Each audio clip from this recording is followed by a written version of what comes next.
کوئی نیک آدمی فوت ہوتا ہے، چلو یہ میں مثال عرض کر دیتا ہوں، کئی سوالوں کا جواب ہوگا۔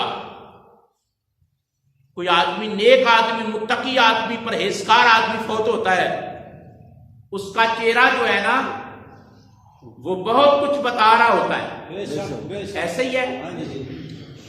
چلو تازہ ترین ایک مثال لے لو غیر جانبداری سے۔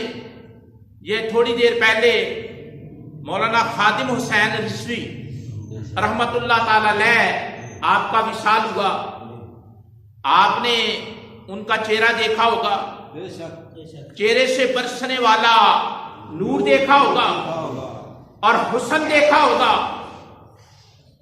موت بڑی ڈراؤنی چیز ہے، حضور نے فرمایا لذتوں کو ختم کر دیتی ہے، بدن کو توڑ دیتی ہے، لیکن مرنے کے بعد بھی جو مسکراتا ہے اس کی بھی تو کوئی وجہ ہے نا۔ مرنے کے بعد بھی جس کے لبوں پر مسکراہٹ ہے وہ بھی تو کوئی وجہ ہے نا۔ کون مسکراتا ہے مرنے کے بعد؟ کون مسکراتا ہے؟ جو دو کام کرتا ہے، عقیدہ درست رکھتا ہے، عمل صالح کرتا ہے۔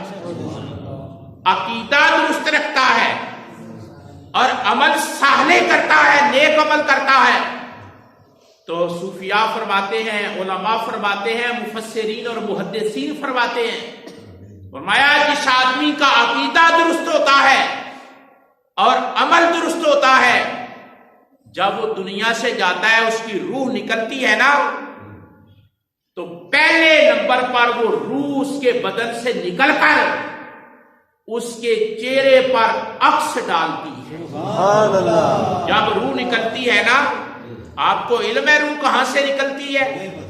ناک سے۔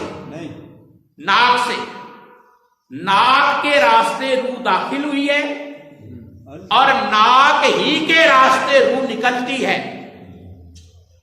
فرمایا جب روح نکلتی ہے بڑا مشکل وقت ہوتا ہے، بڑا مشکل وقت ہوتا ہے۔ اگر مشکل وقت نہ ہوتا تو رسالت مآب اس وقت سے پناہ نہ مانگتے۔ مشکل وقت ہے روح کے نکلنے کا۔ حضور انور صلی اللہ علیہ وسلم دعائیں مانگتے رہے اپنی زندگی میں، ان سے بڑھ کر کوئی نیک تو نہیں تھا، ان سے بڑھ کر کوئی متقی اور پرہیزگار نہیں۔ آپ دعائیں مانگتے رہے کہ وہ جو روح کے نکلنے کا لمحہ ہے اللہ آسان فرما دینا، آسان فرما دینا۔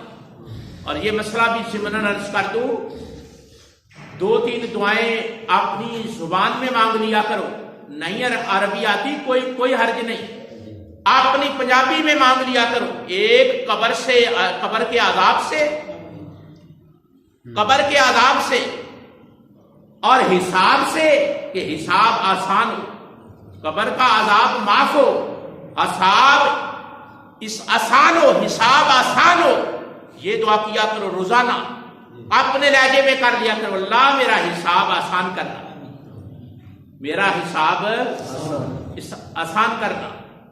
دوسرا، قبر کے عذاب سے مجھے بچانا۔ حضور نے فرمایا کہ جب آدمی قبر میں جاتا ہے تو فرشتوں سے کہا جاتا ہے کہ ذرا دیکھو اس نے عذاب قبر سے بچنے کے لیے زندگی میں ایک بار بھی مجھ سے کہا ہے؟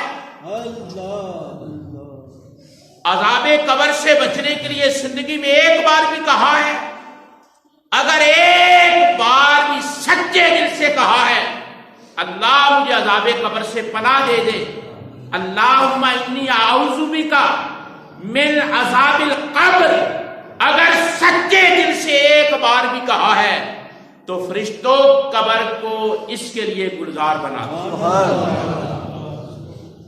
اب یہ سبق بھی یاد رکھو نا کہ عذاب قبر سے پناہ مانگا کر، حساب کی سختی سے پناہ مانگا کرو، اللہ سے بخشش اور مغفرت مانگا کرو۔ فرمایا جب روح نکلتی ہے تو سب سے پہلے روح کا عکس اس کے چہرے پر پڑتا ہے۔ کہاں پڑتا ہے؟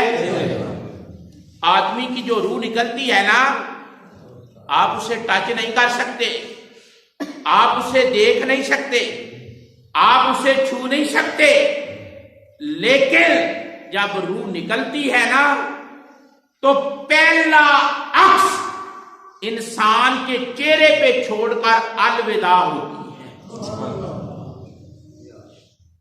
تو جیسی روح ہوتی ہے نا ویسا چہرے پہ ماحول بن جاتا ہے۔ میاں صاحب نے ویسے نہیں لکھا جاندی وار ڈرونا بنیوں، کچھ ڈرونے بن جاتے ہیں اور کچھ پرانوار بن جاتے ہیں، دیکھ کر بے ساختہ نکلتا ہے زبان سے سبحان اللہ، مردے سہلے جا رہا ہے۔